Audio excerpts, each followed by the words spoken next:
The upper 40s. Warning. Southwest winds 10 to 15 miles an hour. Chance of rain 80%.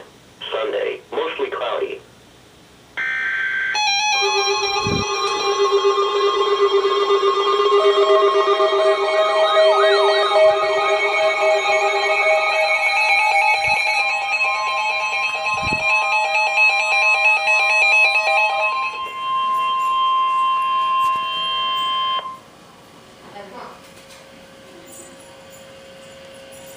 The National Weather Service in Fort Worth has issued a severe thunderstorm warning for Montague County in north central Texas until 4 p.m.